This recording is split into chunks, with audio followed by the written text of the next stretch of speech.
दोस्तों, आज मैं आपको बताने वाला हूँ, जैसा कि मैंने थंबनेल में लगाया है कि मैं आपको रूट का ऐड, सब्सट्रैक्शन, मल्टीप्लाई और डिवीज़न बताऊँ। और जैसे कि मैंने थंबनेल में लगाया है वही मैंने नंबर यहाँ पर लिए हैं। मैं आपको आज सारी चीज़ सिखाऊंगा कि जिसमें रूट में क्या लिखा जाता है। तो चलिए शुरू करते हैं फिर जोड़ की प्रोसेस। देखिए, इसको अंडर रूट कहते हैं। जहाँ पर भी अंडर रूट लगा हो और अगर उसके नंबर अलग अलग हों, जैसे यहाँ पर लिखा है 3, यहाँ पर लिखा है 4, तो ये यकीन मानिए ये कभी जोड़ने वाला नहीं है, ये कभी नहीं ऐड होगा। यानी इसका मतलब ये ऐसे ही रहेगा। अगर आपको बहुत ज़्यादा कुछ करना है तो 2 कॉमन ले लीजिए, तो यहाँ से अंडर रूट 3 बच जाएगा और यहाँ से 2 कॉमन लिया है तो ये 4 और ये अंडर रूट 4 जो कहते हैं हो जाएगा। यानी ये इतना ही हो सकता है और इसके अलावा इसका कोई भी पॉसिबल नहीं है। कब जुड़ता है? जब यहाँ भी अंडर रूट 3 होता है, यहाँ भी अंडर रूट 3 अगर सेम होते तो जुड़ता, वरना सेम नहीं है तो जुड़ेगा नहीं। यानी ये ऐसे ही रहेगा आगे। यानी मैंने आपको बताया कि रूट सेम हो तो ही जुड़ेंगे, वरना नहीं जुड़ेंगे। चलिए मैं आता हूँ घटाओं में, यानी सब्ट्रैक्शन में। चलिए अब बात कर लेते हैं सब्ट्रैक्शन की। देखिए, ये भी एडिशन के जैसे ही है, लेकिन यहाँ पर देखिए यहाँ भी रूट है, यहाँ भी रूट है, यानी दोनों रूट के अंदर सेम है, तो ये दोनों आपस में घट जाएंगे। यानी 6 में जाएगा तो 3 बच जाएगा और अंडर रूट 5, यानी रूट वही रहेगा।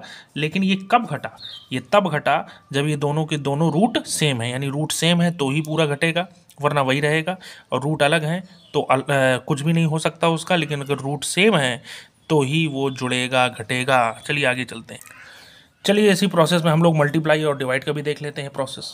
देखिए, याद रखिए, अगर रूट हो और बीच में मल्टीप्लाई हो, जैसे यहाँ पर रूट 3 है और यहाँ पर भी रूट 3 है, और अगर ये दोनों सेम हो तो याद रखिएगा कि ये दोनों सेम हो जाते हैं ना, तो वो पूरा नंबर बाहर निकल आता है। यानी अगर ये रूट 3 है, ये रूट 3 है, तो पूरा 3 बाहर निकल आएगा, याद रखिएगा।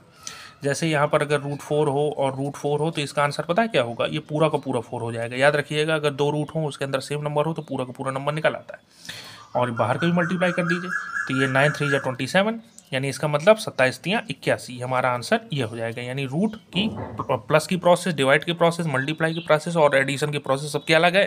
जी हाँ। चलिए, जब हमने ऐड, सब्ट्रैक्शन, मल्टीप्लाई और डिवाइड की बात की है तो हम लोग डिवाइड की बात भी कर लेते हैं।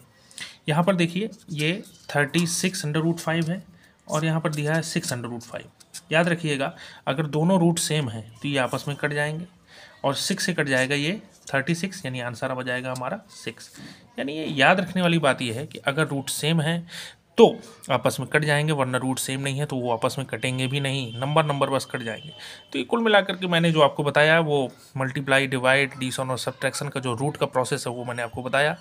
ये सारी चीज़ों में अलग अलग होता है। ये वीडियो को जरूर शेयर कीजिए ताकि रूट के बारे में आप जान पाएँ, और आप अपने सभी बच्चों को, जिसको आप जानते हैं, उसको भी शेयर करिए। मैं प्रभात चौरसिया से फिर से मिलूँगा, और सब्सक्रिप्शन में और सब्सक्राइब जरूर कीजिए इस चैनल को।